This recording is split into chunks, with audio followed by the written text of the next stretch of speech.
24 दिसंबर 1999 की वो दोपहर हर बार की तरह सामान्य लग रही थी।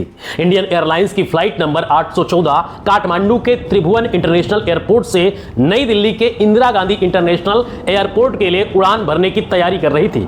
समय करीब 4 बज रहा था और विमान के अंदर का माहौल बहुत ही खुशनुमा था। कुछ ही घंटों में क्रिसमस का त्योहार शुरू होने वाला था और आने वाले दिनों में नए साल की खुशियों की लहर भी देश में दौड़ने वाली थी और इस वजह से प्लेन के अंदर बैठे 176 पैसेंजर्स और 15 क्रू मेंबर्स के चेहरों पर एक अलग ही उत्साह और एक्साइटमेंट थी। विमान में सवार लोगों में ज्यादातर भारतीय थे, लेकिन कुछ विदेशी यात्री भी मौजूद थे जो भारत घूमने या अपने काम के सिलसिले में दिल्ली जा रहे थे और इस महत्वपूर्ण उड़ान की कमान अनुभवी कैप्टन देवी शरण के हाथों में थी, जिनके साथ को पायलट राजेंद्र कुमार और chief flight attendant Anil Sharma भी अपनी जिम्मेदारियों की बाखूबी निभा रहे थे। प्लेन अब जमीन से 10,000 फीट की ऊंचाई पर पहुंच चुका था और नेपाल के खूबसूरत पहाड़ों को पीछे छोड़ते हुए अपनी तय दिशा में तेजी से आगे बढ़ रहा था। कुछ ही देर बाद विमान नेपाल की सीमा से निकलकर इंडियन एयर स्पेस यानी भारतीय हवाई क्षेत्र में दाखिल हो चुका था। अब केवल 1 से 1.5 घंटे का सफर शेष था और सभी यात्री अपने डेस्टिनेशन पर लैंड करने का बेसब्री से इंतजार कर रहे थे। लेकिन उन यात्रियों को इस बात का रत्ती भर भी अंदाजा नहीं था कि ये 1 से 1.5 घंटे का छोटा सा सफर उनकी जिंदगी का सबसे लंबा और खौफनाक सफर बनने वाला है। आगे जो होने वाला था वो किसी भी इंसान के सबसे बुरे सपने से भी ज्यादा डरावना और रूह कपा देने वाला था। जैसे ही प्लेन ने भारतीय हवाई सीमा में प्रवेश किया, अचानक विमान के अंदर का खुशनुमा माहौल चीख पुकार में बदल गया। चेहरे पर मास्क लगाए 5 लोग अचानक अपनी सीटों से उठ पड़ खड़े हुए, जिनके हाथों में बंदूकें और घातक हथियार थे। ये पांचों कोई साधारण अपराधी नहीं बल्कि खतरनाक आतंकवादी थे, जिनका एकमात्र मकसद इस प्लेन को हाईजैक करना था। प्लेन को अपने कंट्रोल में लेने के लिए एक हाईजैकर बंदूक तानते हुए सीधा पायलट के केबिन यानी कॉकपिट में घुस गया और वहां मौजूद कैप्टन देवी शरण और को पायलट राजेंद्र कुमार की कनपटी पर बंदूक लगा दी। उधर बाकी के 4 हाईजैकर्स ने पैसेंजर्स और क्रू मेंबर्स को हथियारों के दम पर डराना और धमकाना शुरू कर दिया। प्लेन के अंदर का मंजर एकदम से खौफनाक हो चुका था। पैसेंजर्स इस बात से सदमे में थे कि अभी कुछ देर पहले जो लोग उन्हीं के बीच सामान्य यात्रियों की तरह बैठे थे वे अचानक आतंकवादी कैसे निकल गए। प्लेन पर पूरी तरह नियंत्रण पाते ही हाईजैकर्स ने अपनी रणनीति अपनाई और बच्चों व महिलाओं को एक तरफ तथा युवा पुरुषों को दूसरी तरफ बिठाकर यात्रियों को बांटना शुरू कर दिया।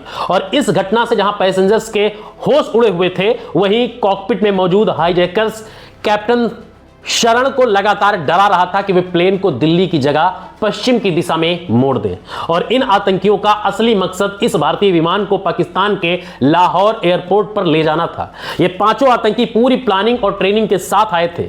वे इतने चौकन्ने थे कि एक दूसरे का असली नाम लेने के बजाय चीप, बर्गर, डॉक्टर, भोला और शंकर जैसे कोड नेम का इस्तेमाल कर रहे थे ताकि उनकी पहचान गुप्त बनी रहे। कुछ ही मिनटों के अंदर बंदूक की नोक पर उन्होंने पूरे विमान और उसमें सवार लोगों के मन में मौत का खौफ बैठा दिया।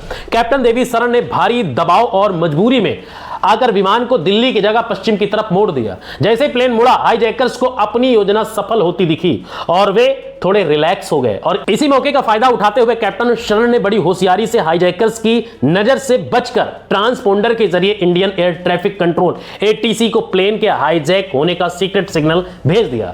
शाम के 4:40 पर पहली बार दिल्ली एटीसी को यह पुख्ता जानकारी मिली कि फ्लाइट IC 814 हाईजैक हो चुकी है। यह खबर मिलते ही एटीसी के अधिकारी चौकन्ने हो गए और उन्होंने तुरंत केंद्र सरकार के क्राइसिस मैनेजमेंट ग्रुप CMG को सूचित किया और उस समय CMG का नेतृत्व कैबिनेट सेक्रेटरी प्रभात कुमार कर रहे थे। लेकिन हैरानी और दुख की बात यह थी कि इतनी बड़ी इमरजेंसी के बावजूद CMG ने कोई तत्परता नहीं दिखाई। उन्होंने ना तो कोई इमीडिएटर एक्शन लिया, ना ही तुरंत कोई इमरजेंसी मीटिंग बुलाई। यहां तक कि समय की नजाकत को समझते हुए इंटेलिजेंस ब्यूरो यानी IB और राज्य जैसी खुफिया एजेंसियों से भी तुरंत संपर्क नहीं साधा गया। और इस प्रशासनिक सुस्ती की वजह से कैप्टन देवी शरण को जमीन पर मौजूद भारतीय अथॉरिटी की तरफ से कोई भी दिशा निर्देश या मदद नहीं मिल पा रही थी। सबसे ज्यादा चौंकाने वाला तथ्य यह था कि देश के प्रधानमंत्री अटल बिहारी वाजपेयी को इस हाईजैकिंग की जानकारी प्लेन के हाईजैक होने के लगभग 1 घंटे बाद मिली।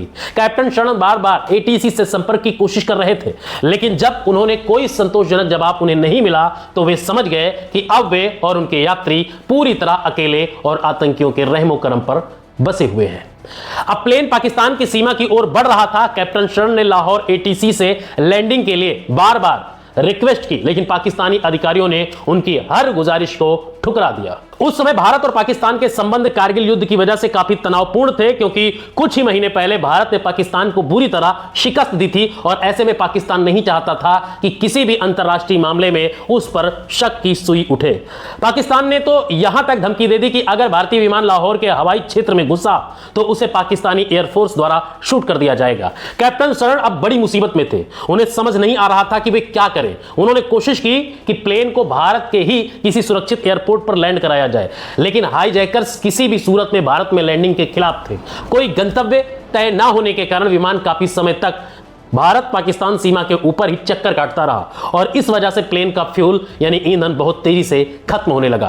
कैप्टन को चिंता सताने लगी कि अगर जल्द ही लैंडिंग नहीं हुई तो प्लेन क्रैश हो जाएगा। अपनी चिंता जताते हुए उन्होंने फिर से भारतीय एटीसी से संपर्क किया और बताया कि पाकिस्तान लैंडिंग की अनुमति नहीं दे रहा है और विमान में ईंधन कम है। उन्होंने यह भी चेतावनी दी कि फ्रस्ट्रेशन की वजह से हाईजैकर्स किसी भी पल यात्रियों पर हमला कर सकते हैं।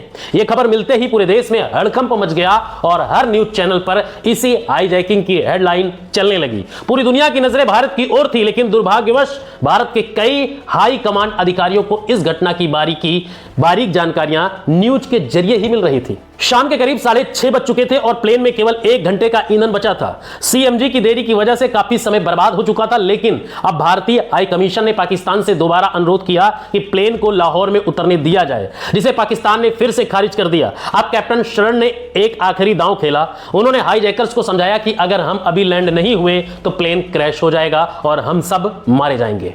उन्होंने सुझाव दिया कि जब तक लाहौर का रास्ता साफ नहीं होता तब तक हम अमृतसर एयरपोर्ट पर उतरकर ईंधन भरवा लेते हैं। हाईजैकर शुरुआत में इसके खिलाफ थे, लेकिन अपनी जान खतरे में देख वे अमृतसर में लैंडिंग के लिए तैयार हो गए।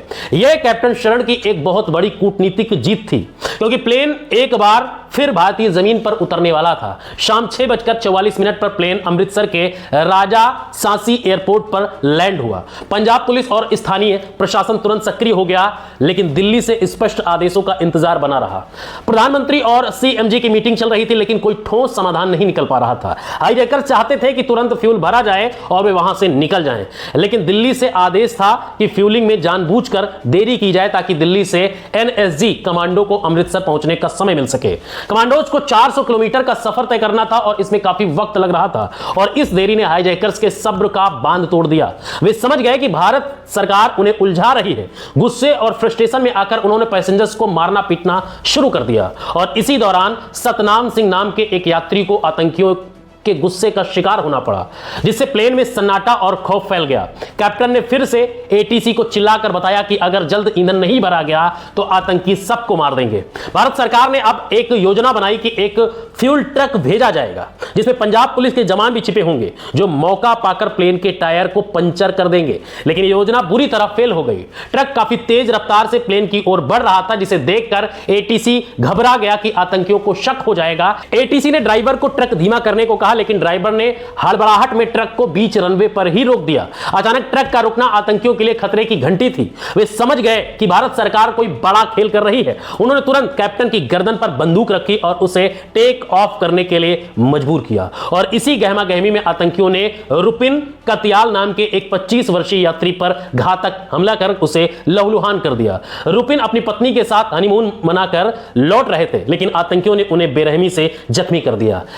रात 7:49 पर प्लेन ने अमृतसर से उड़ान भरी और इसी के साथ भारत के पास से हाईजैकर्स को पकड़ने का सबसे सुनहरा मौका हमेशा के लिए चला गया। अमृतसर से निकलने के बाद विमान फिर पाकिस्तान पहुंचा और इस बार जब कैप्टन ने कहा कि ईंधन बिल्कुल खत्म है और प्लेन लाहौर के ऊपर ही क्रैश हो जाएगा, तो पाकिस्तान ने मजबूरी में लैंडिंग की इजाजत दी। पाकिस्तान ने केवल ईंधन भरा और अपनी साख बचाने के लिए तुरंत प्लेन को वहां से हटने का अल्टीमेटम दे दिया और इसके बाद प्लेन दुबई गया, जहां यूएई सरकार ने मानवीय आधार पर लैंडिंग की अनुमति दी। वहां आतंकियों ने 27 यात्रियों को रिहा किया, जिसमें महिलाएं, बच्चे और रुपिन कात्याल की डेड बॉडी शामिल थी। रुपिन की मौत ने पूरे भारत को झकझोर कर रख दिया। दुबई के बाद विमान आखिरकार 25 दिसंबर की सुबह अफगानिस्तान के कांधार एयरपोर्ट पर लैंड हुआ। कांधार उस समय तालिबान के कब्जे में था। भारत के लिए सबसे कठिन चुनौती थी, क्योंकि वो तालिबान को मान्यता नहीं देता था। तालिबान ने प्लेन को चारों तरफ से घेर लिया। आतंकियों ने अब अपनी असली मांगे रखी। 36 खूंखार आतंकियों की रिहाई, $200 मिलियन की फिरौती और सज्जाद अफगानी की डेड बॉडी। भारत सरकार शुरुआत में इसके खिलाफ थी, लेकिन प्लेन के अंदर यात्रियों की हालत नर्क से बदतर हो चुकी थी।